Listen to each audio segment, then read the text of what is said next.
A class 12 student in Delhi has been apprehended for allegedly sending bomb threats via emails to several schools. The police confirmed the student, who admitted to sending similar threats in the past, and he is believed to be behind the last 23 such emails that were received by various educational institutions in the city. The threats were described as containing warnings of massive and highly dangerous explosives on the premises. Now, one of the emails which police have shared with the media read, "Your lack of strict bag checks for students entering the school has provided us with the perfect opportunity to carry out our plan." Now, authorities are actively investigating the matter, noting that these threats resemble previous hoax bomb threats. Meanwhile, the students' motives and methods are still under scrutiny as the police continue to piece together his actions. Well, this is interesting, a development, and questions also being raised on the Delhi police and the cybersecurity cell's capability in actually not even being able to find out, decipher who were these threats being sent out by, and now we get to know that it is a class 12 student. So, a 16-year-old student who has the gumption of sending out mails, these hoaxes, for whatever pretext that he decided to do it, for whatever reason he decided to do it, and our police was not even capable of nabbing this individual, this class 12 student, a minor. How on earth are our law and order agencies going to be able to tackle bigger terrorist related issues, criminal related issues, is the big question. I start my conversation. I have with me Ellen Rao, who is the former DCP Special Delhi Police. Ellen Rao, isn't this an embarrassment for the Delhi Police, for the cybersecurity cell, that a class 12 student was able to perform this hoax, and it continued for weeks and months together, and they were still not able to nab him? Megha, good evening to you and all your viewers. Definitely, it seems to be some weakness on the part of the investigating agency in Delhi Police, and I don't hesitate to admit that, because for so many days, rather you can say so many months, that police cyber crime team and the special cell as well as crime branch, they were investigating all the hoax calls, but they were not able to trace them directly. But now this is a revelation about this 16 years old boy, that he did all the prank calls and all these things. That definitely now, but now still the matter will be investigated, whether this statement of this student is correct or not. It will be corroborated with his either phone or either from the computer or the laptop from where he has made all these hoax calls. Yeah. So after investigation we will come to know, and finally we can say whether he is telling lies or he is speaking truth about all these things. No, but yeah, I mean, there you have it. The investigation has been done. This boy has been nabbed. He has been interrogated. Sumit Peer, it is shameful. It is a laughable matter.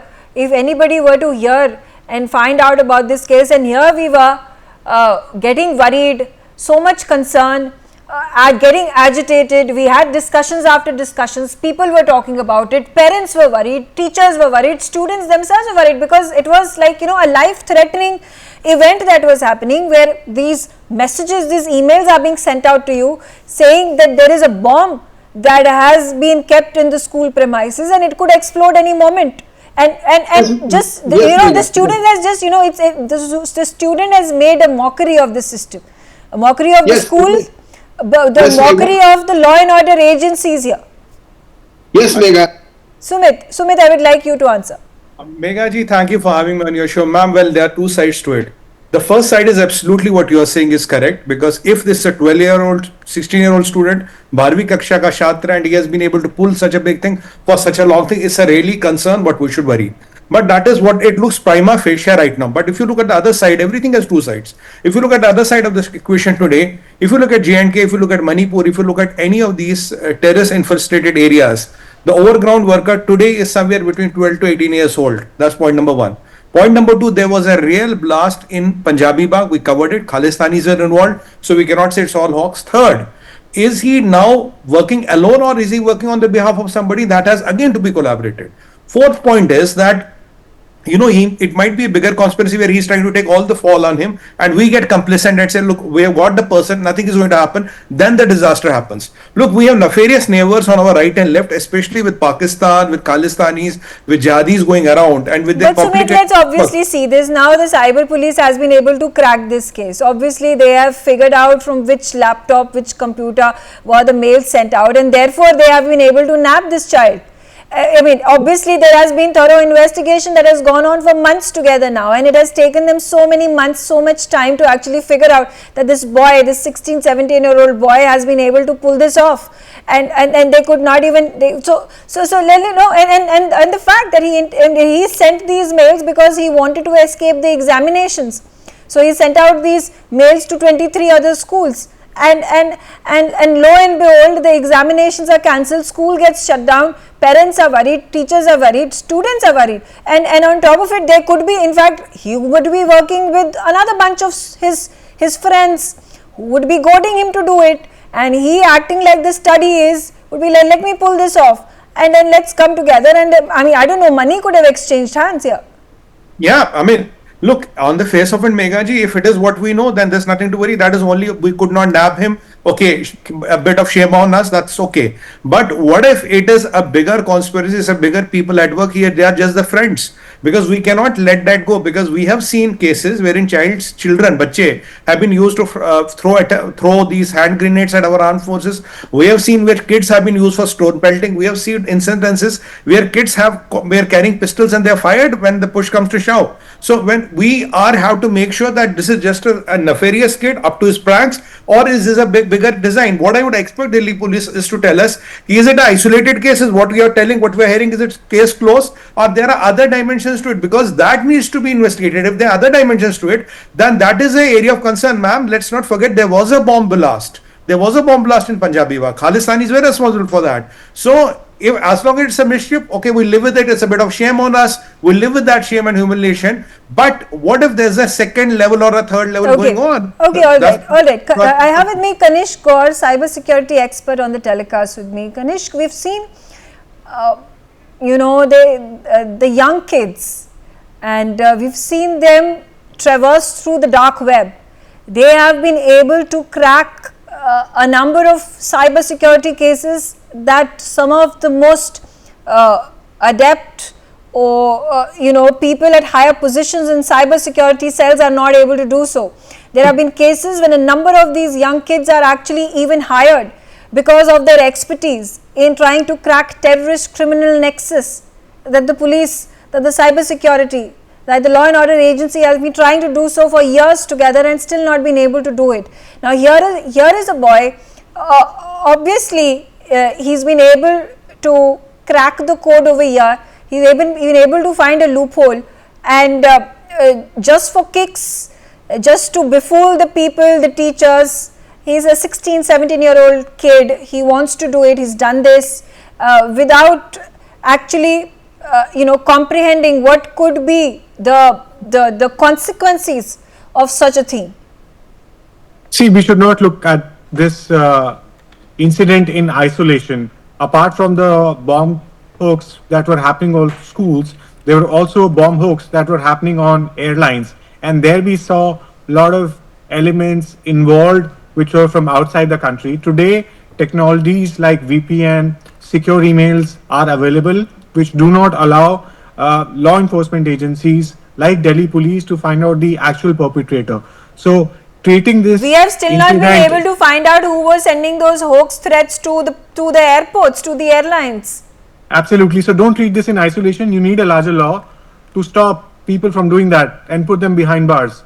If this is a matter of national security as well. But then you're saying bring out laws, corrective actions to ensure these perpetrators, whosoever is doing this, is put behind bars, example be set. But what is the proactive action that we are taking? That if something of the sort appears, are we so incapable that we can't even find out? It takes us months together to catch hold of a 16-year-old who has actually orchestrated this all.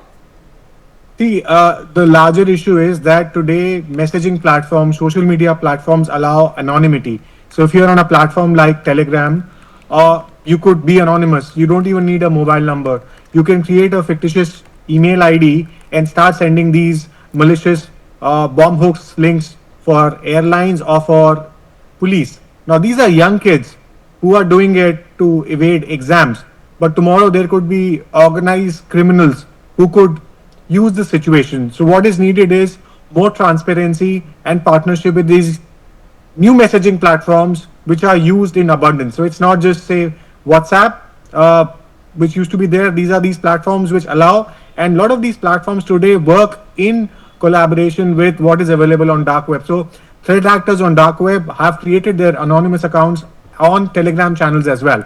And these platforms don't share information. So if young kids can learn it, we should take a bit of a step back and saying this could be an issue which could impact you and me, our safety and security. Yes, absolutely. Absolutely. Ellen Rao, now what are the chances of the law and order agencies, cybersecurity cells to actually decipher if there actually could be a terror attack happening in some part of the country, maybe in Delhi tomorrow, and we get these threat calls, these threat messages and emails, and then the police at this point in time is contemplating whether it is a 12-year-old child who has said this or it's actually a terror threat and action needs to be taken, and you take months together to decipher it, and before that, lo and behold, a blast has taken place, innocent lives have been taken away.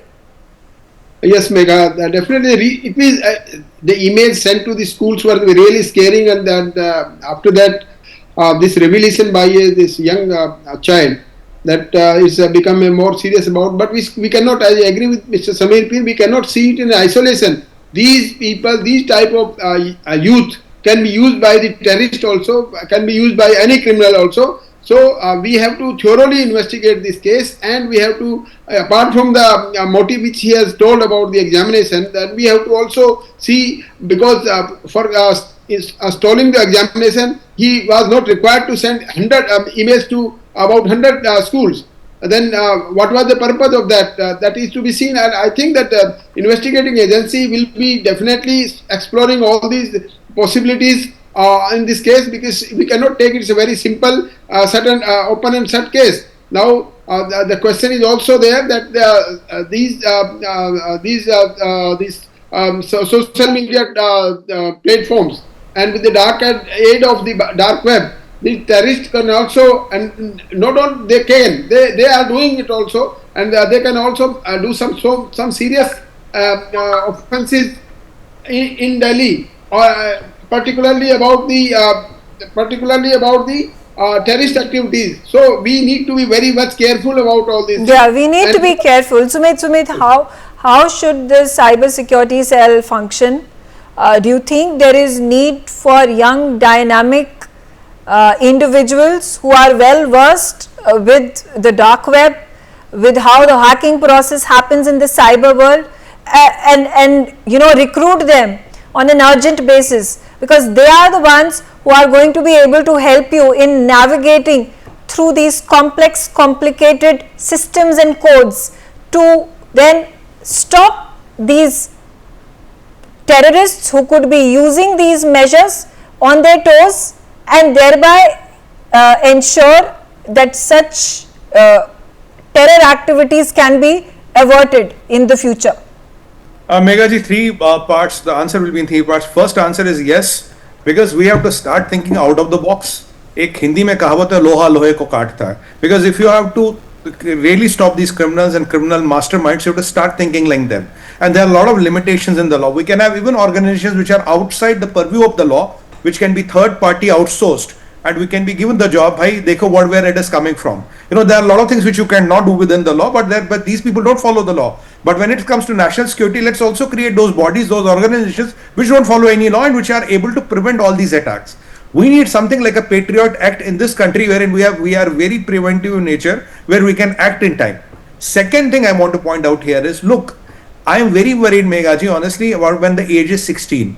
Because at 18 you become an adult, at 16 you are tried as a junior, or as a as a Hindi mein kehte hain, juvenile. Yeah, juvenile. Minor. Yeah, because juveniles are used by a lot of terrorist groups and lot of criminal gangs because of their age, because they know it's very easy to get them out, get away with the law at this age. So 16 becomes my concern. Third concern is, ma'am, we are today sitting on 10 January. We're 26 January, 16, 15 days away. And we know 26 January is a very high profile event in Delhi, and we'll have international and global leaders and dignitaries coming. In this thing happening, if we are too complacent and think, as a kid has done it, it's a bacha who did it, and the Delhi police thinks, okay, nothing is wrong in that. But they might be just trying this to lower your guard. Usually when you hack into a firewall, what Karthik ji will tell you, there's something called ISS and IDS. These exactly try to lower the guard, and when your guard is lowered, they find a loophole and exactly use that port and that loophole to hack. So this might be even a big mock exercise being done to check your response time and methods. When they are sure about your response time and methods, they might now do the real attack. So we have to be very careful. It's Delhi, it's 26 January around the corner, we have international dignitaries coming in, and let's not try to do everything within the law, because these people do not follow any law, and there are these platforms which are hostile. No, so absolutely. hostile people have to be dealt with All hostile right. ways. So, Kanish, then it's seen in a lot of movies. You will see these really young kids, maybe 20, 21, maybe even younger, and they will be wearing their hooded jackets, and they have their fancy laptops with them, and they're just able to crack the codes and get into dark web and do all sorts of malicious activities. And a number of law and order agencies across the globe also employ them for the very same reason, that they are adept at the job that they do, which would not be a possibility perhaps for an individual who is an officer who is working in the cyber department or the law and agency or any other law and order agency department. Do you think at this point of time, when situations such as these arise and we are not even able to tackle this, the next step has to be taken, that people who are actually adept at doing this need to be brought into the force? See, that action has already started in the country. If you look at the Computer Emergency Response Team in India, they, in partnership with Data Security Council of India, has thrown open a cyber challenge to solve some of these issues of finding perpetrators who are hiding behind VPNs, who are hiding behind anonymous emails to send these fake information. So we are in the country now starting to run hackathons to get young talent who can solve for some of these problems. However, it takes time for you to find solutions for these problems. But the bigger issue is that one needs to be consistent to look at these being built up at scale, because what is required today is that these solutions can't be built up, say, for just solving a problem in Delhi, but it also requires a massive scale, given the diaspora India has. We have 1.4 billion people in the country, so it requires scale which could be expanded, and this could be a long-term solution and not looking at a short-term solution which is there. We have seen apps like DigiYatra which have been set up to look at making customer journey into airports much simpler. So similarly, we are trying to build out better solutions, hence it is required to build public-private partnerships, and we are seeing government working towards it right now. Okay, absolutely. I think those are good examples. Those are good examples of using technology and using people who are adept at this technology to bring about positive changes in our lives, which are very palpable. And this is usage that is at this point of time being appreciated and recognized across the globe, because it's not available in their countries, and therefore they want to replicate the same model that India is applying and following. Sumit, you want to make a point? Megha ji, look, if you ask me, if you ask somebody from Delhi Police Special Cell or anybody to do it wearing a uniform, carrying a badge, there's a lot of responsibility and there are a lot of rules. And these people who are fiddling with the national security, they follow no rules. It's very difficult to find them through VPNs, which are from external IPs. They subnet them, they mask them. There are a lot of techniques of doing it today with the technology. So what government needs to do is really have these national, international contractors which are hired, and let them be working with the Delhi Police Special Cell or any of the law enforcement agencies, so that the officers there are supposed to monitor and siphon a part of the work or all, which can be even given to them nationally, internationally. Because why do you need international players? A lot of this activity is happening for VPNs and servers hosted out of India. So you might not even have access over them. So if you really want to do them, for example, if there's a place called Almania, lot of crime, lot of cyber crime of the world happens from that country. So if you have to really get cracking into it, you have to think like going there and having your partners or your subcontractors there who can help you do these work. And eventually a full-fledged department of cybersecurity and intelligence, which has human intelligence, which has machine intelligence, and which has technical intelligence, has to come together. And if we really want to mitigate these threats, because it's a fifth generation warfare, this is a time of information warfare. By sending a few mails, if they can cripple your economy, they can let your flights not take off, they can cost you a loss of few hundred crores a day, they will go ahead and do it. I mean, even there is no bomb, but the cost of the exchequer is few hundred crores a day, and that is exactly what they want. They want us, our lives, our industry, and our livelihoods to bleed. They want us to crib. They want us to be scared of sending our kids to the school. And even if there's no bomb, still their objective is met. So a holistic new approach needs to be done with the law which empowers what do you call as a preventive crackdowns. What the Patriot does. Not reactive. Today we are reacting. We are discouraging the 16 or 16 साल का बच्चा है. But what have we done to prevent that this 16 साल का बच्चा does not become a menace? We don't have a law. We have to really wait for the crime to happen. So is this what the new India is about? So don't we need to be preventive? Right. Don't we have a Patriot Act in the country? What I've been advocating for years now. You're right. Absolutely. I think you make a lot of sense when you raise those points. I'm out of time. I thank all of you for joining me on the telecast, and thanks for watching NewsX.